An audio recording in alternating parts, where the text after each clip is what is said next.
So here we are back at the rock faces, and following Boomer of Boomer Diorama's principles, it's better to build up lots of thin washes and thin layers, and that's what I've done with the rock work. I've added lots of thin washes of brown and grey and light greens and dark greens, and now I'm using some techniques. Basically it's dry brushing technique, using the kind of the concrete. You can see the lid, the kind of colour there that I'm using to help raise the highlights of the rock work. Because basically I'm trying to emulate certain mountains I've seen in Canada online, and I'm trying to recreate the rock work in a similar fashion.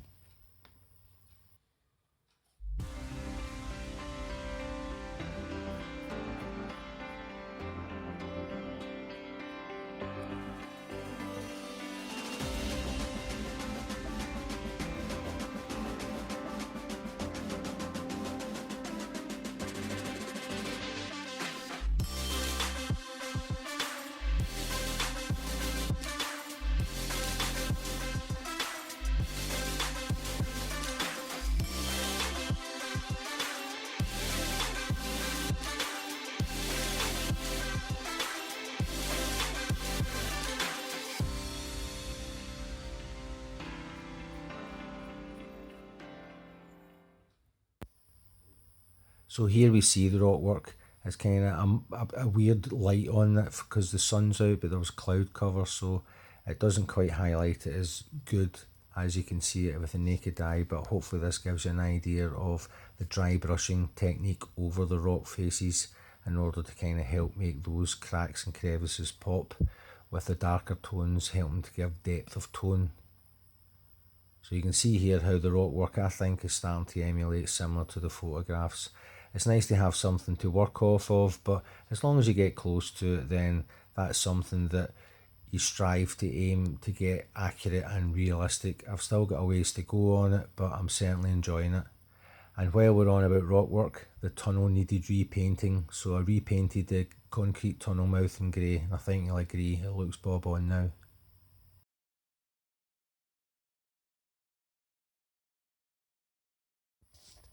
This was some of the photographs I found online of rock faces in Ontario, Canada, so I'm trying my best to emulate that, recreate that kind of rock work. And you can see how kind of bright and mouldy some of that area, so that's what I'm trying to do with this, and hopefully you can get an idea of that. I'm achieving it, maybe not 100%, but I'm certainly getting close.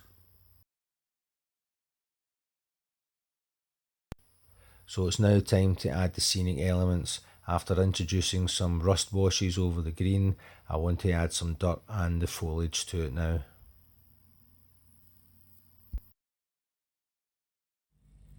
So for applying the green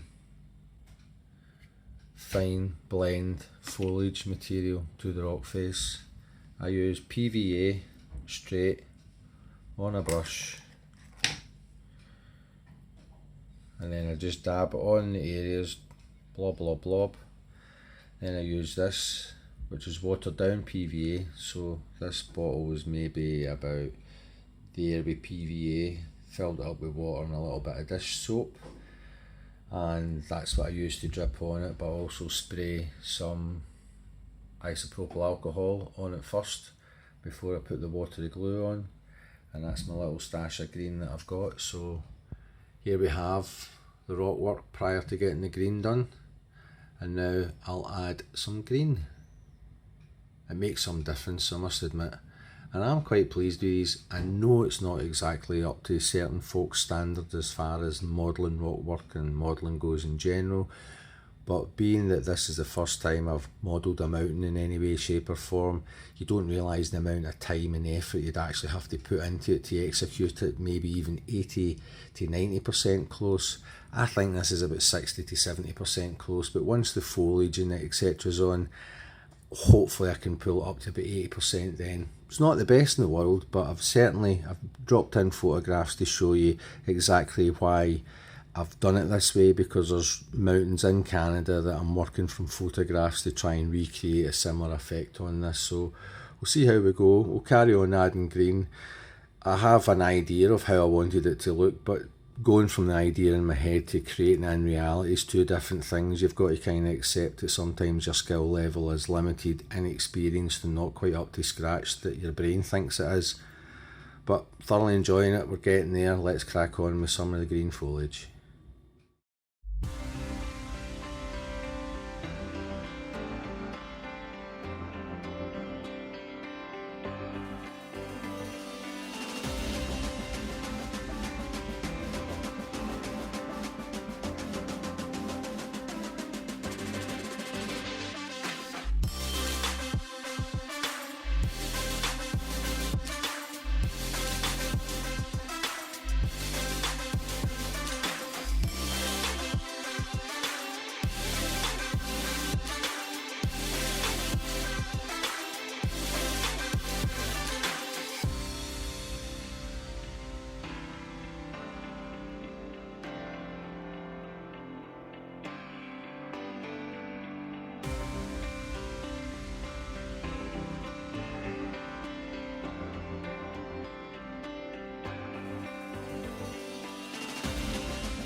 So DCC Concepts had a sale on, and Craig at Iron Horse Railways had pointed it out.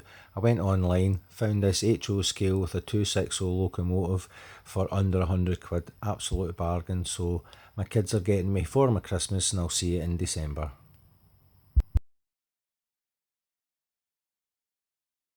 So after painting the freight depot with the green and the cream, I also painted the roof. I've placed it on the layout to get an idea of size and fitment. I like it, it looks good, there will be more added to it.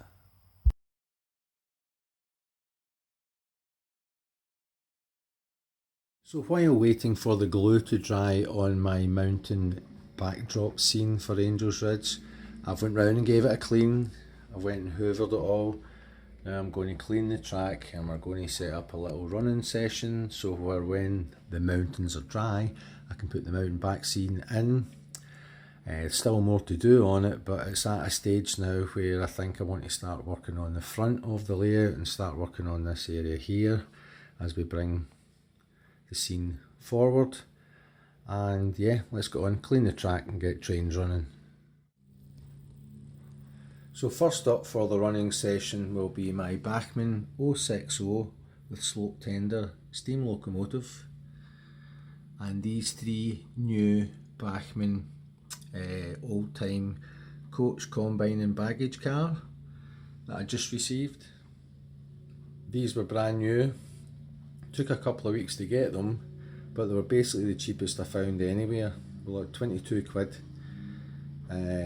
just over 22 quid on a place called House for Hobbies. They do a lot of HO stuff, some in stock, some not in stock, so I thought I would try the available option and just see how long it took to receive them. And these days the prices of coaches can be really pricey, especially HO American stock, trying to get it in the UK. So getting all these for just about 70 quid delivered to the door was an absolute bargain. So yeah, we'll get that set up. Oh, that's the train it'll be running on our first running session with the mountain backdrop.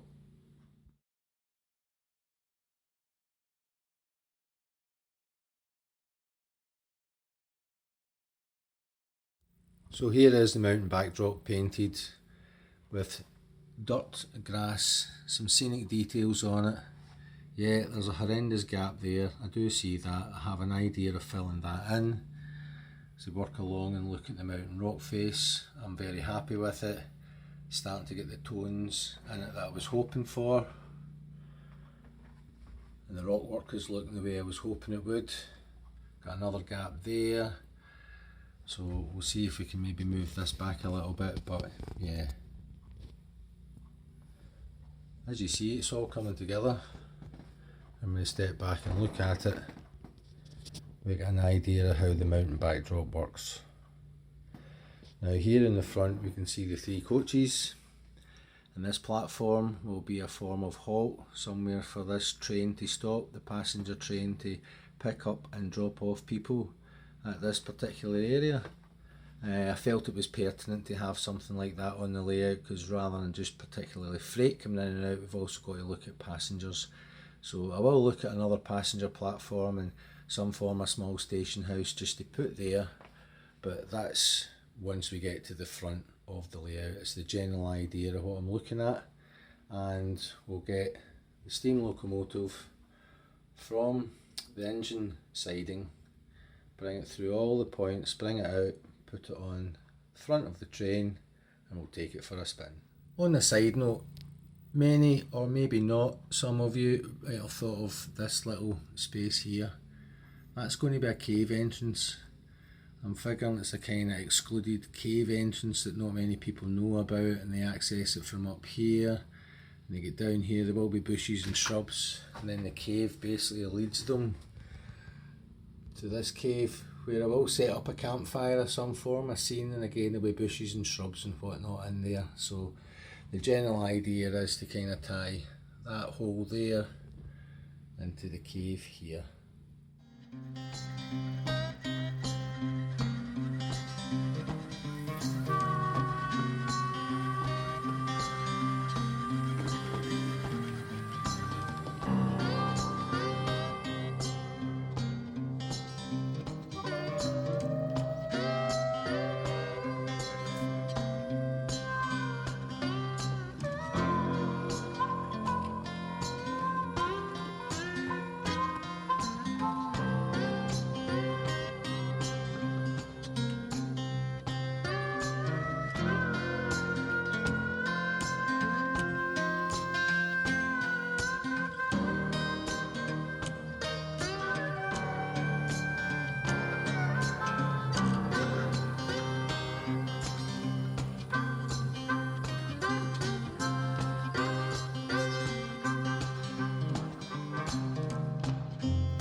So after a few loops of the track, we bring the passenger train into the passenger station, stopping it so the main passenger car and the combine car can both stop at the station. I'll probably plan into freight manoeuvres the manoeuvre of moving the baggage car and maybe dumping it at the freight depot. So this area in the 60s has got this old-timey train car as an excursion car. It's basically used for tourists and people to come in and out of the area, basically to attract some folk to this neck of the woods, because there's beautiful walks, some great fishing and some stunning wildlife to photograph. So yeah, that's the whole point of the little kind of old-timey cars rather than more modern ones, is to attract people to this area for that very reason, to travel on this style of coach behind the steam locomotive in the mid-60s.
As you can see, we've still got the inside of the tunnel portal to do, more foliage to do on the rock work.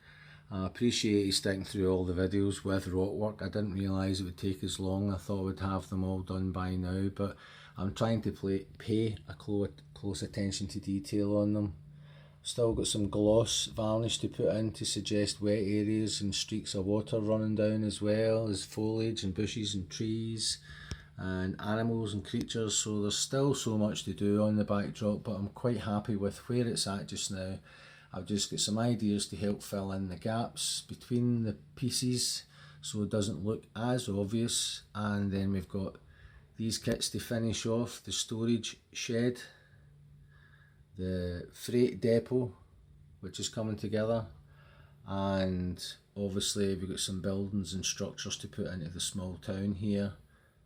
Then looking at the engine shed, that is just a mock in position engine shed, just to kind of give us an idea of what I can use there. I will be scratch building one that's longer and a little bit taller, as well as the building and the facilities for the diesel fuel area. And then moving around to the front, we've got all the scenic here to do, the road, etc., as well as put in the station platform. And then we've got the wonderful job of putting in more roads, putting in paths, putting in signs, railroad crossings, as well as get the track ballasted and work on the infrastructure. So yeah, Thanks again for tuning in. Much appreciated, all the new subscribers. Thanks for your comments, and I enjoy your comments. It's a lot of it is food for thought. So take care, all the best, and I'll catch you in the next one.